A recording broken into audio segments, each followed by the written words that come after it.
ஒட்டுமொத்தமா போறது யாருன்னா, அந்த சின்ன குழந்தைங்கள்லாம் ஒட்டுமொத்தமா நிக்குது.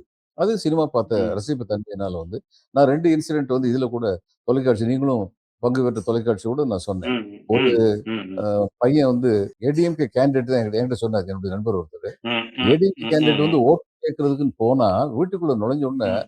அந்த பையன் அவர ம். சுத்தி சுத்தி வந்து விசில் அடிக்கிறான். ஏன்னா அவருக்கு 8 வயசு, 9 வயசு இருக்கும். அந்த பையன் வந்து. அடுத்து இன்னொரு இடத்துல ம். ஒரு பெண் குழந்தை. அதுக்கு என்ன 8 வயசு, 10 வயசு இருக்கும். அது வந்து சொல்லுதாம், ம். "விஜய்க்கு ஓட்டு போடலன்னா நான் ஃபெயில் ஆயிருவேன்" அப்படின்னுதாம். அப்பா, அம்மாவும் ம். பயமுறுத்துதாம். இப்போ இதுலலாம் அப்பா, அம்மா என்ன செய்வாங்க? அப்பா கவலைப்படாதம்மா, நம்ம விஜய்க்கு ஓட்டு போட்டுருவோம்னு சமாதானப்படுத்துவாங்க. ஆமா. அதனால ஓட்டு போட சொல்லிருவாங்க, போறாங்களா? சொல்லிருவாங்க. நிச்சயமா கிடையாது. அதனால வந்து விஜய்க்கு ஓட்டு ம். போடுவாங்க அப்படின்னு சொல்லி நிச்சயமா கிடையாது. ம். விஜய்க்கு இன்னைக்கு ம். இருக்கிற இளைஞர் சமுதாயத்துல, ஒரே ஒரு காரணத்தினால பல பேர் வந்து விஜய்க்கு ஒரு ஃபோர்ஸா நெக்ஸ்ட் ஃபோர்ஸா வர்றதுக்கு ஓட்டு போடுறதுக்கு வாய்ப்பு ஒரே என்னன்னா, இத்தனை ஆண்டு காலம் 50 ஆண்டு காலமா திராவிட ஆட்சிகள் தான் நடந்தது. அதனால ஒரு மாறுதல் வேணும் அப்படின்னு நெனைக்கணும்.